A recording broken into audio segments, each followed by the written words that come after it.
And live from the Kenyatta University Communication Center, you are just in time for the Thursday edition of the Kutv Prime Time News on this final Thursday of the month of August, the 28th day of the month of August 2025. A lot has been happening in the country and also beyond our borders. But first, let's take a look at tonight's top stories.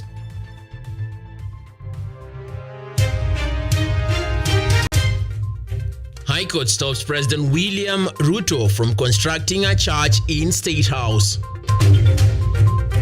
Former nominated Senator Gloria Oroba released on police cash bail following a dramatic arrest outside Parliament. Treasury CS John Buddy insists on e-systems adoption despite looming resistance.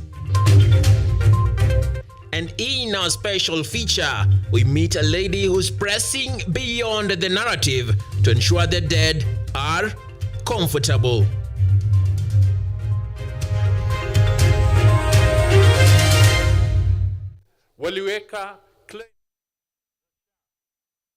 All right, welcome to the Thursday edition of the Kutv Prime Time News that is also streaming live on YouTube on Kutv News Kenya. Of course, we do urge you to join the conversation through our socials on Kutv_Kenya. And of course, you can be able to reach out to me on _Emmanuel Kutosi. And of course, it's about that time that we begin this broadcast by rolling it all the way. And we begin with a story where the High Court has temporarily halted President William Ruto's plan to construct a permanent church at State House, Nairobi. Now, Justice Chacha Mwita issued conservatory orders stopping the government from putting the religious structure in the official residences pending determination of a petition by petitioners which argue that the proposal blurs the line between the church and the state. President Ruto, who has often hosted worship sessions in State House, had opposed the building of a modern chapel and ruling that triggered heated national debate over constitutional freedom and religious inclusivity.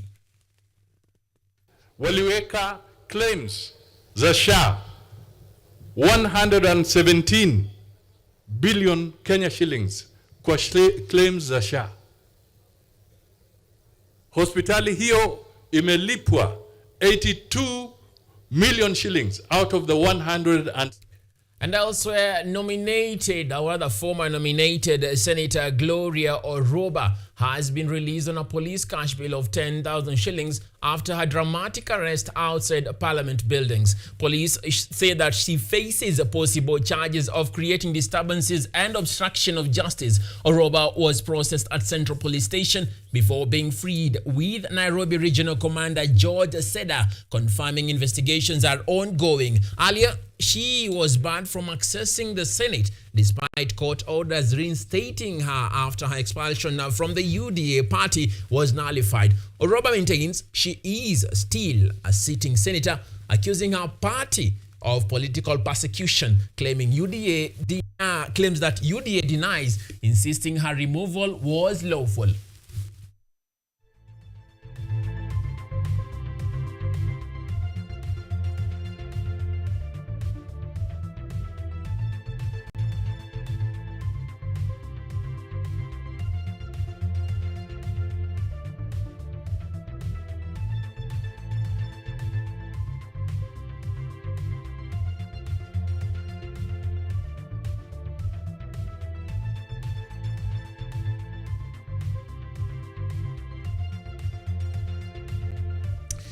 And moving on forward, Prime Cabinet Secretary, that is Musalia Mudavadi, has defended the Social Health Authority scheme, dismissing claims that it is failing. Speaking in Malava, Mudavadi accused some hospitals of mismanaging SHA funds while blaming the government. He cited St. Mary's Hospital in Mumias, which received 82 million shillings out of 117 million shillings claimed.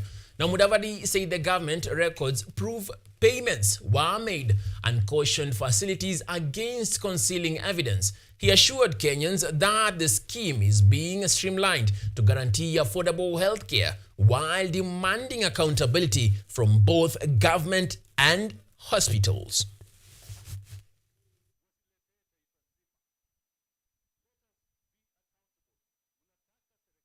waliweka claims za SHA 117 billion Kenya shillings kwa claims za SHA. Hospitali hiyo imelipwa 82 million shillings out of the 117 million Kenya shillings. I have a record.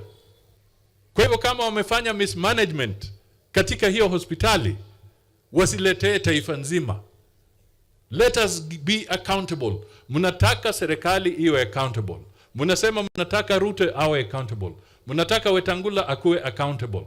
Mnataka Oparanya akuwe accountable. Governor akuwe accountable. Mudavadi akuwe accountable. Na wewe wakati unapokea pesa za SHA, mbona wakisema produce the proper evidence for the money you have received? Unakataa. And away from that, Treasury Cabinet Secretary John Mbadi has affirmed that the rollout of the e-procurement and integrated payroll system will proceed without reversal. Addressing the 13th Development Partnership Forum in Nairobi, Mbadi warned officials of resisting the reforms, that compliance, making sure that it is mandatory. He clarified that Parliament has not revoked the implementation, dismissing claims to the contrary. The CS said he only issued a circular directing ministries and agencies to adopt e-procurement unless Cabinet decides otherwise. For government. We designed procurement system for government. So there is no excuse. Nothing has been revoked. We did not present anything to Parliament to be revoked. I don't know where they got that document which they were revoking. I have not presented anything to Parliament because there was no legal requirement to present. I issued a circular to government officers to procure through e-procurement, and that is still the position until the Cabinet revokes it.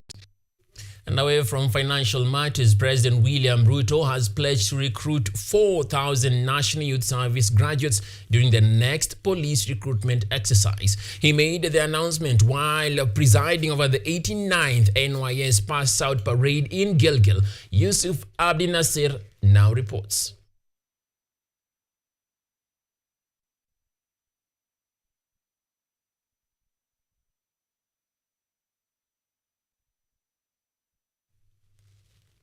All right, we'll be coming back with that report later on when it will be on point and prepared in accordance with the way it is supposed to be. We move on now swiftly into the next story concerning the Deputy President Kithure Kindiki, who has called for coordinated reforms to strengthen partnerships and private sector investment in advancement Kenya's bottom-up economic transformation agenda. Kindiki made the remarks during the 13th Development Partnership Forum, which emphasized effective development cooperation.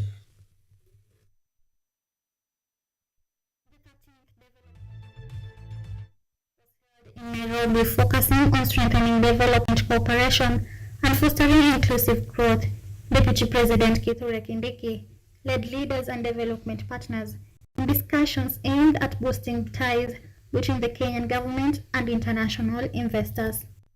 Deputy President Kithure Kindiki urged coordinated reforms to strengthen partnerships, broaden Kenya's tax base, and advance the bottom-up economic transformation agenda. We are requesting our development partners to work with us to align existing and future programs with the priorities of Kenya, notably the priorities of the bottom-up economic transformation agenda, which is spearheaded by this administration, and also the vision, the Kenya Vision 2030 priorities. However, in a strongly worded statement, Kindiki declared there is no turning back on the full implementation of e-procurement, saying it increases prosperity and accountability of public resources. We must resolve those challenges and implement e-procurement because we will not revert. Focusing on climate resilience, Kindiki stressed Kenya's leadership collaboration in renewable energy and urged partners to support equitable global financial systems to fund climate adaptation.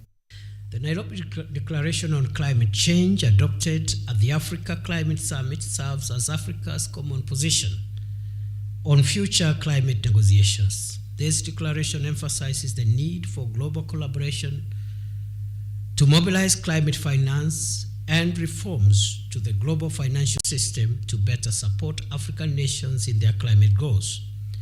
DPF Ambassador Sebastian Groth described the forum as a platform to review progress and challenges in Kenya's development partnerships while providing strategic direction for stronger cooperation. Center of Government Chair Ahmed Abdullahi added it also addresses health, food security, education, and infrastructure. It is an important forum to review the progress and challenges in development partnership in Kenya and provide the strategic direction to enhance greater cooperation and strengthen coordination of official development aid. Are not just financial inflows, they represent opportunities to improve health, food security, education, infrastructure, and the overall well-being of citizens. As Kenya navigates economic pressures, the Deputy President requested for alignment with the Kenya's Vision 2030 priorities in collaboration with the development partners. Paulette Akoth, KUTV, Nairobi. Thank you, Paulette Akoth, for that report. Now, President William Ruto has pledged to recruit 4,000 National Youth Service graduates during the next police recruitment exercise. He made the announcement while presiding over the 89th NYS Pass-Out Parade in Gilgil. Yusuf Abdi Nasir now reports.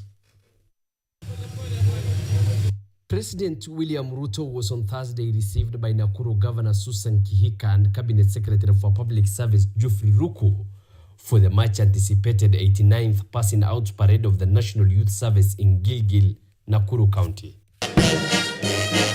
President Ruto, impressed by the discipline, resilience, and skills showcased by the 18,000 NYS recruits, promised to incorporate 4,000 graduates in the upcoming National Police Service recruitment exercise. Some of you will advance into higher training in agriculture, ICT, engineering. Others will join our disciplined services, standing guard over our nation's peace and security. And I have already given instructions to the Ministry of Interior that next month, when we hire 10,000 police officers, of the 10,000, 4,000 must come from the National Youth Service. The president inspected a guard of honor during the event, which was marked by parades and demonstrations. The president, acknowledging the unemployment menace in the country, revealed that the government is implementing a comprehensive strategy to create jobs. He further said that the NYS recruitment will be scaled up from the current 18,000 to 100,000 in the next 3 years. Nearly 1 million young Kenyans join the labor market every year, but too many are without opportunity. That is why we are implementing a bold, multi-pronged strategy to create jobs, expand opportunities, and empower every young Kenyan. We are reforming NYS itself. Recruitment is expected to expand from 20,000 to 100,000 by 2028. NYS is becoming a productive enterprise in agriculture, engineering, construction, textiles, and hospitality. Over the years, NYS has expanded its role beyond paramilitary training to technical, vocational, and entrepreneurial skills development, positioning youth to contribute meaningfully to national development. Yusuf Abdinasir, KUTV, Nairobi. All right, thank you, Yusuf Abdi Nasir, for that report that my director, Meltons, informs me will take us to our first break. A relief for you, isn't it, brother? Let's get back after that break.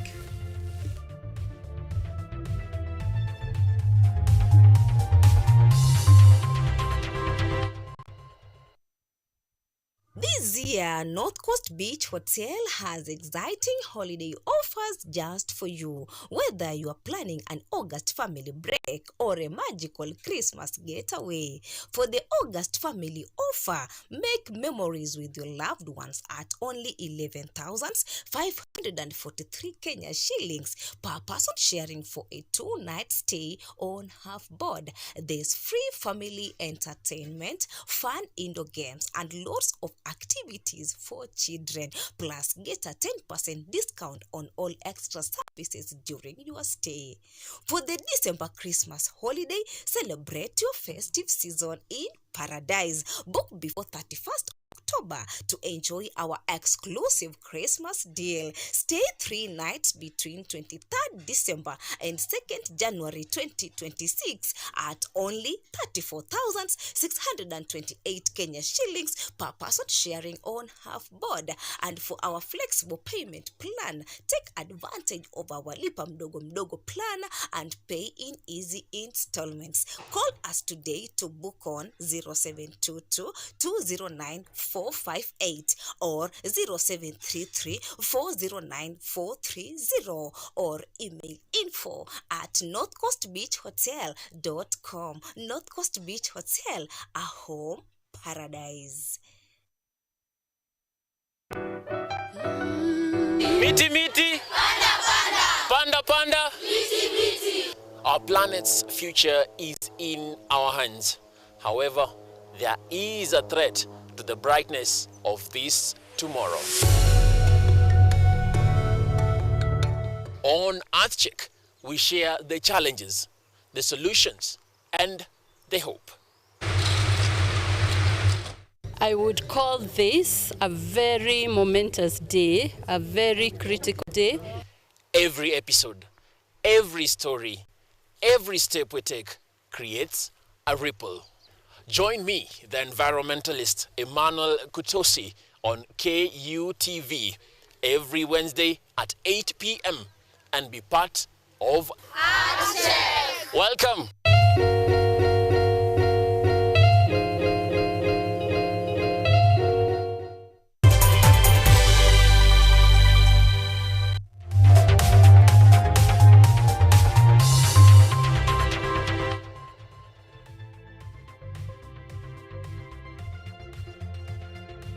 Welcome back to the broadcast. Now we switch into our feature of the day, where a passion to treat the deceased with dignity inspired Grace Wayaki's career as a morgue attendant at Kenyatta University Teaching, Research and Referral Hospital. Caroline Kimwele and Evans had a candid conversation with her on her journey and unique calling. Enjoy. Working as a female morgue attendant is not your typical job, but for a modern woman with no limits, that shouldn't come as a surprise.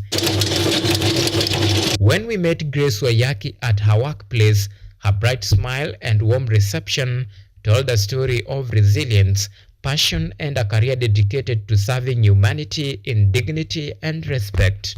Nilikuwa na curiosity sana ya nini hufanyika behind the scenes kwa funeral home. Nilijua niko na interest kwa hiyo interest kwa sababu hata saa ile tulikuwa labda kunafanyika matanga. Nilikuwa napenda sana kwenda kwa matanga, kuangalia mwili bila kujua kwamba ilikuwa ina ni lead towards ile ningependa kufanya nilipokuwa sasa an adult. Grace, in contradiction to generally known norm, has defied tradition and embraced her work as a mortuary attendant, much to the amazement of many. She takes us through her daily routine. Kuna two types of bodies unaweza ziweka into two categories. There is a normal body. A normal body yako intact, yako sawa, alifariki tu akiwa sawa. And then kuna now special cases. Special cases zinaweza kuwa kama decomposed bodies. That's a special case. Tunaweza kuwa na body ambayo imekuwa involved in a road traffic accident. That's a mutilated body. Unaweza kuwa na body ambayo imekuwa involved in drowning, alianguka kwa maji, that's another special case. Ama body ambayo ni ilichomeka. So huyu mtu amechomeka beyond recognition, that's another special body. Yes, na vile tuna handle a normal body is different from how we handle these special cases in terms of event preservation. According to Grace, the deceased body goes through 3 processes before the final send-off. Tuko na sehemu 3 ambazo unaweza kuwa uko allocated. Unaweza kuwa we uko upande wa kupokea. Kupokea tunamaanisha wewe ndio utakuwa unapokea mili kutoka nje tunamaanisha sio wa hospitali, mwili kutoka nje ya hospitali. Wewe ndio utakuwa unapokea majeneza na wewe ndio utakuwa unafanyisha what we call viewing. Viewing ni familia imekuja inataka kuja kuona mtu wao, wanakuja wanalipa 500 wanamuona. Unaweza kuwa uko allocated area ya embalming. Embalming ni mahali ambapo sasa tuna preserve mwili, tunaweka dawa na tunafanya postmortem. The most difficult part is the second stage of preparation that involves autopsy and preserving the body, she tells us. Embalming ina entail kuweka dawa ambayo tunaita formalin. Unaweka dawa kwa mwili ukireplace damu. Sababu one of the reasons mwili una decompose haraka ni the presence of blood. So tunatumia artery, most of the time we use a femoral artery. It is located on the kwa paja. So kwa artery unaweka cannula, damu yako dawa yako as in circulate, tuna replace damu na hiyo embalming fluid. So damu yako itakuwa inatokea through the vein, puncture the vein, the pulmonary vein, the femoral vein, tunaipuncture. So tukiweka cannula kwa artery, hiyo ni dawa inaingia. Damu itakuwa inatokea through the vein. Until sasa damu yote ishe kwa mwili tuone sasa the whole body imekuwa na replaced na the formalin. Sasa ndio tunajua that body has been preserved. The autopsy will then follow to ascertain the cause of death, aiding in disease diagnosis and contributing to medical knowledge. Process ya kufungua mwili tunaita a Y incision. Y in the sense that it forms a letter Y. Nakata hivi kama hii nguo yangu ilivyo hivi. The reason tunakata hivyo is just for beauty. Haungependa kuja kuona mpendwa wako uone amekatwa huku. Kwa vile tunajua tutafunika na nguo hivi, tunakata hivyo ndio tuweze kufungua this part. So tukifungua hii part tutaweza kuona all the internal organs. Hapo sasa ndio daktari ataingilia, tutatoa the organs, daktari naye anaangalia hivyo viungo vya mwili. In a career perceived to be a preserve for male, just like any other profession, Grace has had her own fair share of challenges. Kuna wale ambao ukiwaelezea kwamba mimi ni mortician, wanakuwa very excited, watataka kujua more about it, what you do. Na pia kuna wale, I remember ile wakati nilianza hii career, nikaenda nikatangazia marafiki zangu na pia some of my family members, not close but maybe distant kidogo. Kiwaelezea kile nafanya nilikuwa napata comments kama hataki kuwa rafiki yangu anymore. Like hadharani tu atakwambia kama wewe ni mortician sitaki uwe rafiki yangu tena. Familia pia ulikuwa unapata sasa kuna wale pia wanaanza kuogopa kuja kwangu. Na hizo comments pia zinapelekewa pia kama mume wangu. Utapata anaulizwa kama unaishiaje kwa nyumba moja na mtu kama huyu anaweza kuchinja usiku. Kwa hivyo kulikuwa na hiyo stigma, but hiyo ilikuwa nikianza. Sasa hii imepungua, wameanza kuni-embrace. Hapa kazini utapatana pia na relatives ambao watakuuliza kwa kazi zote ambazo zilikuwa uliona ufanye hii. Hata mimi nilipotaka kufanya hii kazi, pia mimi nilikuwa nasikia kwamba we kufanya kwa hifadhi ya maiti lazima ukue hauko sawa kiakili, lazima utumie. Kwa hivyo hata mimi nilikuwa na uoga, nilikuwa nashindwa sasa vile ninataka kufanya hii kazi. Mambo ni mawili. Ni either hata mimi nianze kutumia hivyo vitu ambavyo watu hutumia ama niwachane na hii career. But nilipoingia, I remember siku ya kwanza tulipokuwa tunaenda shuleni, wale watu ambao nilipata aspiring morticians, wale tuliingia nao shuleni, hata mimi nilishangaa. First, kwanza kabisa wasichana ndio walikuwa wengi kushinda wanaume. Yes, wasichana ndio walikuwa wengi. Na walikuwa tu watu kawaida kama mimi. So hapo ndio nilianza kuona like maybe sio kweli, sababu unajua utaongea na wenzako na unaona hawa hawajatumia vitu. And then sasa tukaenda pia Chiromo, hapo ndio tulikuwa tunafanya our practicals. Unapata wale walimu wetu, wale wenye wanafanya pale ni watu wako soba. Na pia mimi hapo ndio niliweza kuconfirm kwamba si kweli, sio lazima utumie abuse substances ndio uweze kufanya hiyo kazi. For Grace Wayaki, her message to aspiring morgue attendants is that with passion and resilience, there is no limit to what you can achieve. Auma Evans for KUTV, Nairobi.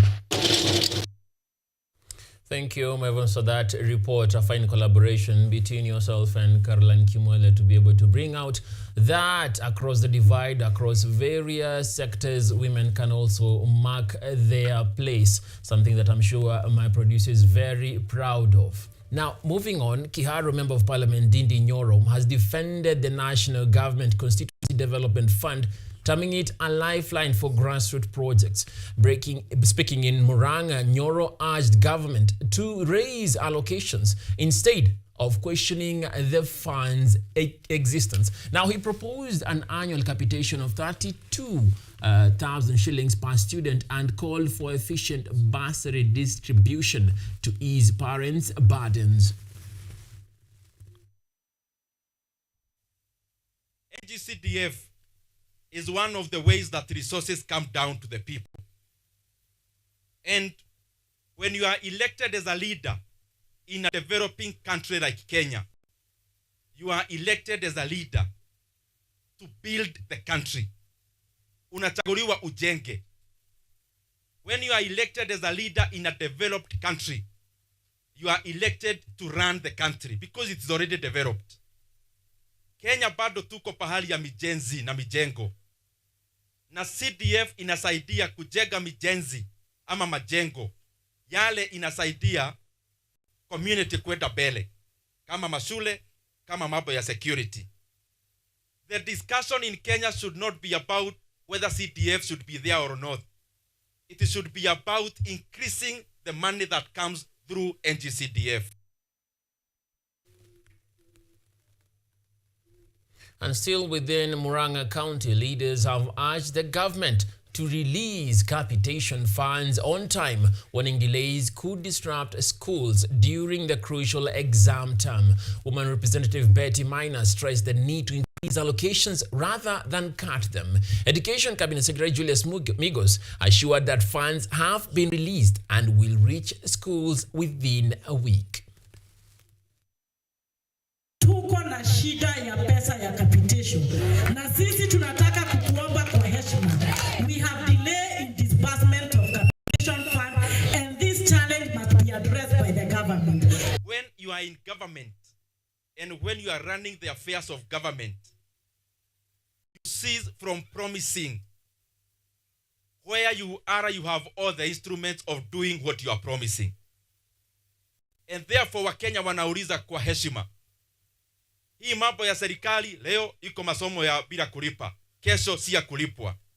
There is no better way to demonstrate if the government is committed to free basic education other than sending full capitation to our schools. The issue of capitation that has been requested that have been asked by the member of Murang'a County, I want to confirm, Your Excellency, that the capitation for third term has already been released. It is being worked on from the Ministry of Education as we speak and should be in the accounts of the various schools within the week.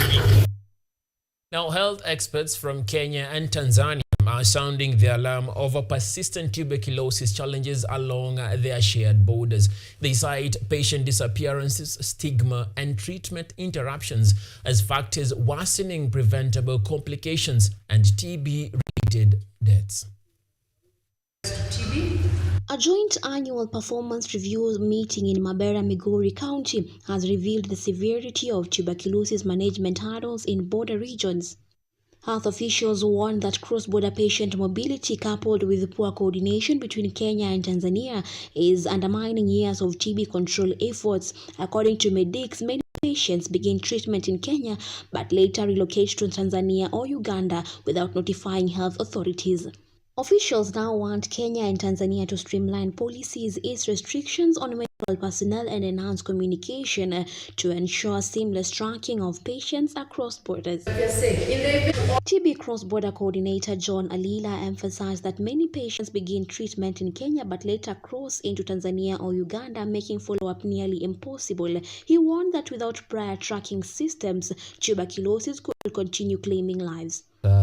Needs that follow-up because they have to come to the facility on a weekly basis. But sometimes back we noted numbers getting lost to follow-up due to the fact that they're disappearing a long way during treatment, because we know that some of them are Tanzanians and they're going back to seek familial support back at home.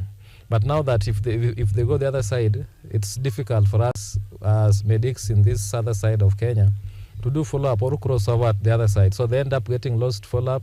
Some come back with complications. Some even die. Clinical officer Odoro stressed on the urgent need of Kenya and Tanzania to eliminate bureaucratic barriers, noting that by removing unnecessary interference, medical teams along the border could help save more lives. It is coming out from the meeting that apart from the communication barriers, there are also barriers previously that were identified as probably maybe somebody going the other side and the authorities do not allow them to move freely. So again, that is an issue that has brought us on board to just find a comprehensive conclusion to it. Because in a number of occasions, we have seen some of our healthcare promoters or those who are doing tracing have been harassed on the other side.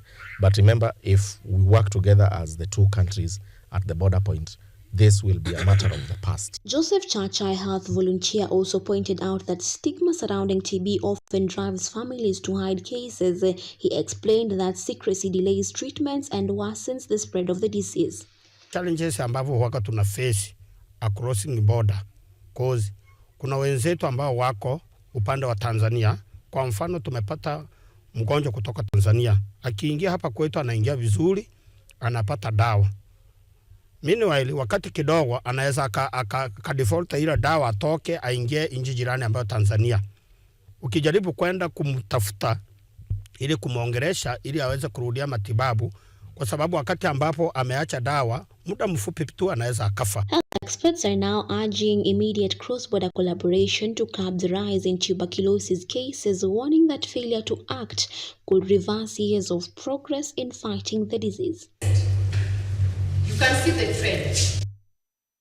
Thank you, Yvonne Kemomonari, for that awareness report that takes us to our second break right here on the Thursday edition of the KUTV Prime Time News. And of course, we engage to you to join the conversation on our social media handles at KUTV_Kenya on the X platform, KUTV Kenya on Facebook, at _Emmanuel Kutosi across all platforms. Engage. Let us sample some of your views. We'll be back in a moment.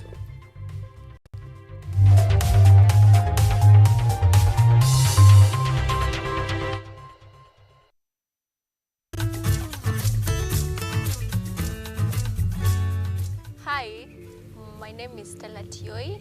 Jina langu naitwa Okemwa Mkwa James. This is Mandela Gaya.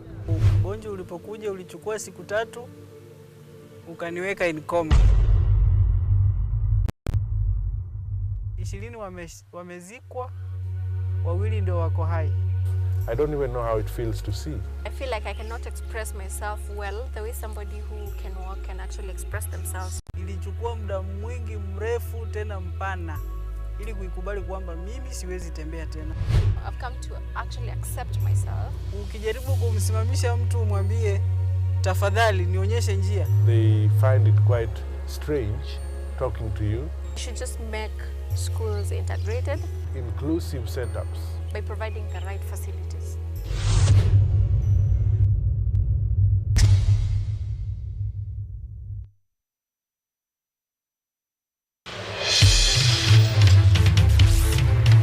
Tunachimba hadi mizizi. kuletea yanayojiri. So mimi naomba tu serikali yetu ya Mungu, jibarikiwe na Mungu, iweze kuteremsha bei ya mafuta. Yanayokukumba tuna maizi, tuna kutetea sisiri. Kwa kweli ni speciali tukikupambia makala ya mwanamke mwake. Utasema hupendi mizizi ya habari. Nami Caroline Kimwe.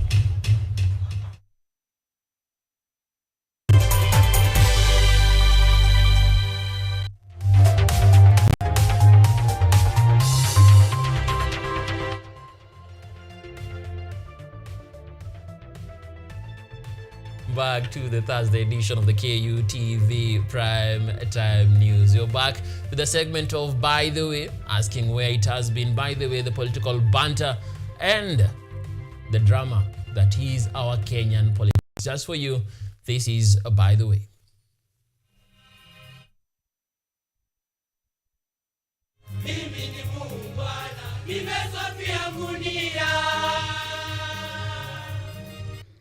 Siku ambayo imengojewa na wengi wa Kenya imefika ama imewandia. Yes, it is that time of the month. Wakati alienda, sisi tunawachwa na mambo mengi sana kuulizana, kwani alienda wapi? Apologies by the way. Hi cousins. But you should know. Sisi kama serikali, we will enjoy the stay. Kwa hivyo hakuna mtu ataguza hii, hata nani aseme. Mnanielewa? By the way, what did I miss? I wish Kenya remained peaceful as it was for the last 3 to 4 weeks. Why? Threatening disruptions, threatening football, That is too harsh. Let me ask, for example. Was this not a threat? Ikiwa wanasiasa watakuwa wanasikizwa wao, wamama wameamua hawatapiga kura. The difficulties that I face today as a president in Kenya are self-imposed. I imposed on myself all these difficulties. That is really deep. But what do we do about these votes? Hatujagui mtu kwa sababu ni mnono, ama ni mrefu, ama ako mrembo. Yes, sir. Wale hawajui William Ruto mwenyewe ni muzika mkuu, hawamjui na hawamjui vizuri, na kama walimuona usiku. They are seemingly not backing down. Na wamama wananisikiza, kwa hiyo kiwa tutasaidika. Sasa hii siasa ni nyege, ni kunyegezana. Mimi sijaelewa, na hii siasa ni ya mwisho. Wamama wakifaidika na sisi tutapiga kura. My friend, what will you say now? We sometimes have no control of people's behavior and character. I thought so too. Anafanya kazi afai. Anafanya afai. Anzia leo asiongee. A line was drawn in the sand. Because you have to accept, On to Kawaya with a live wire. Hii live wire CDF hiyo wajana nayo kabisa. I am a consumer of raw intelligence. I know what's going on. But even with the consumption was wonder. Where does somebody find 150 million? Where?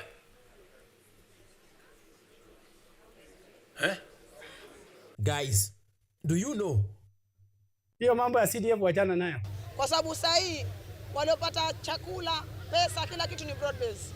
Wamama wangu wa UDA walalamika hakuna kitu wamepata. Ndio maana namuonesha Ruto kama mimi niko na nguvu, niko na watu na naweza.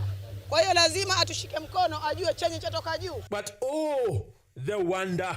There are legitimate concerns on how resources are being spent at the counties. Tunatafuta kile kitu gani gavana amefanya, tunakataa kuiona. Tunaona picha tu, vibao vimebandikwa. Harun. Wako na 15 billion na ionekani. Hii 100 million ndio itaonekana. By the way, because I'm also Gen Z. But okay, there we have it. By the way, your weekly segment, you can be able to catch it right here on the Thursday edition of the KUTV Prime Time News. Now, Kenya's youth are set to benefit from fresh jobs and training opportunities abroad under the German-Kenya Labor Migration Pact. At German Career Fair, 29 nursing graduates from Mount Kenya University were commissioned for placements in Germany. Hope blooms to jobless Kenyan youths after the Germany-Kenya Labor Migration Pact, through a unique partnership with Germany, agreed to open doors for young Kenyans to gain skills, work and cultural experiences abroad. Speaking during the second edition of the Germany Career Fair, the MKU's Vice Chancellor, Professor Deogracius Jaganyi, expressed happiness about the collaboration and mentioned that the requirements include having a degree, achieving B-level proficiency in German, and being able to communicate while in the hospital. We're very happy with the collaboration that we have got with the German institution, and we are hoping that it will continue to grow from strength to strength. The criteria we use is that you must be able to have a degree first, and then the second thing, you must be able to do a German language to the B level. In other words, you can be able to talk to people when you are in the hospital. Additionally, Mr. Joachim Stamm, Germany's Special Federal Commissioner for Migration Agreements, said the partnership is helping fill critical skill gaps in Germany while offering Kenyan youths dignified employment. Very happy to be here at the university today, and we are happy to welcome motivated young Kenyans in Germany, and we're looking forward to see them in Germany. The beneficiaries expressed joy, saying the program helps advance their careers and support their families. They look forward to gaining skills and experience abroad to solve local and global challenges. I'm very happy to get the chance also to travel to Germany and do my further studies there. And all I can say is to probably tell young people that the platform is open for everyone. Personally, I've been working as a CNA, so going to Germany will open more doors for me in the nursing program, and also I have other opportunities which I can do my career. The initiative hopes to expand beyond nursing to include ICT, engineering, and technical trades, creating more opportunities and strengthening international ties. Beryl Otieno reporting for KUTV. Now, the Ministry of Tourism and Wildlife has pledged to revitalize Kenya's coastal sector. It aims to drive strategic investments and enhance competitiveness and strengthen the region's position as a global destination through improved financing, incentives, and streamlined regulations. Speaking during a tourism investors forum in Diani, Cabinet Secretary for Tourism and Wildlife Rebecca Miano highlighted Kenya's coastline as a top tourism destination, attracting 60% of international leisure tourists and generating over 100 billion shillings annually. According to Miano, coastal tourism play a vital role to Kenya's overall tourism growth, revealing plans to expand incentives and implement new initiatives aiming at securing a more competitive and sustainable future for coastal tourism. We will also expand incentives for airlines operating new direct routes. We will not only rejuvenate the cost of tourism, but also secure a brighter and more competitive future for Kenya's tourism. During the meeting, tourism stakeholders from the region weighed in on the major issues facing the sector. One of the biggest challenges that we have really faced is accessibility of direct flights. Okay, that is one of the biggest things. And now that we see that the government has started seeing that as an opportunity, and now they're trying to invest, and now they're trying to allow, in fact, we've just seen that the Turkish Airlines is now starting from 28th October, Kenya coast. These are all great positive signs of how the growth is coming in. And we are truly grateful to the government. And we encourage and we request that we continue with this momentum. If at all, we should be able to come up with a framework as to how we can incentivize more airlines to land into the Kenya coast. In addition, Kenya Tourism Board Chairman Francis Gishaba reflected on growing competition and emphasized uniting tourism players to boost coastal investments, encouraging big brands to invest for wider marketing reach and greater promotion of Kenya's tourism sector. Competition is growing.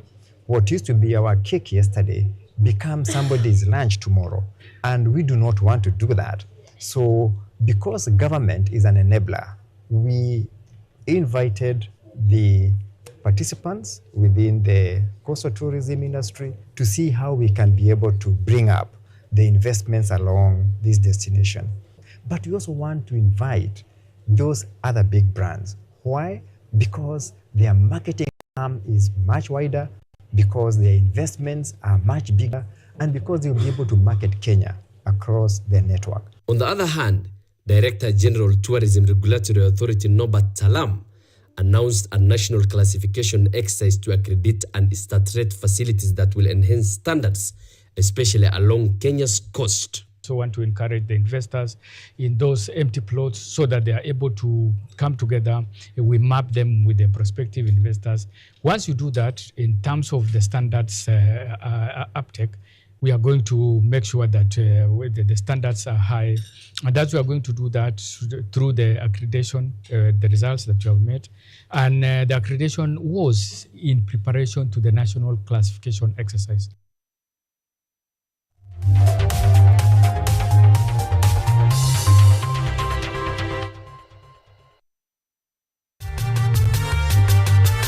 Hamu na tamaa ya kutaka kujua kinachoendelea katika hifadhi ya maiti ndio mwanzo wake wa kutagusana na familia zilizofiliwa. Mara nyingi una tailor the counseling session to how this person comes to you. You look at them, you understand where their particular pain is. Sasa Mercy Kisia ni mtaalamu wa kutoa ushauri wa kisaikolojia kwa waliofiwa. Usikose kutazama kipindi cha Mwanamke Mwake Mwake kwa uhondo ukamili, ukiwa nami Caroline Kimwele.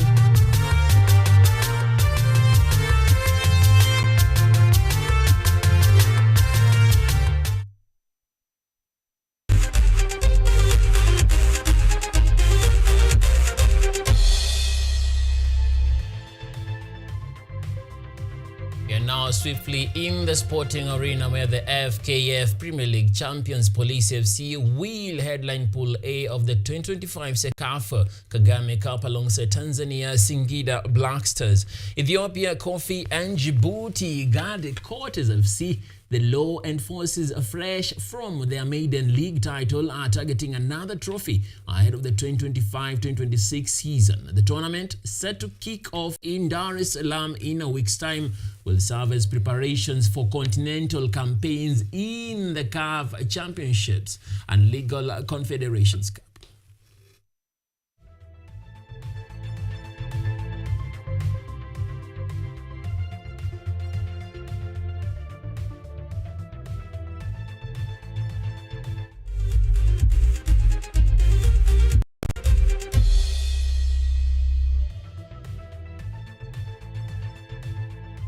.48 minutes past the top of the hour, and that's where we wrap it up for the Thursday edition of the KUTV Prime News. Of course, thank you so much for your valued viewing through these broadcasts, and also for the informative session that we've been able to share together. Thank you for the interaction through our social media handles, and also for the fact that you took time to watch KUTV tonight and continue to enjoy programming. Of course, also a big thank you to the whole team involved in the production of tonight's broadcast. And of course, my director, Melton Conchella, who actually we pride ourselves of having a very agile and flexible news team right here in KUTV. But the guy took it literally, clad in sports attire from top to bottom, despite directing a news show. Anyway, my producer, Yvonne Kimwa Monari, thank you very much. You can get tangled up with the names if you see the smile, but we appreciate her all the same, and the whole team. Of course, my name is Emmanuel Kutosi, and your sign language interpretation, you are sailing through in the safe hands of Sami Okelo. From this side, it's good night. See you on the other side tomorrow, time like now, God willingly. Good night, sweet dreams.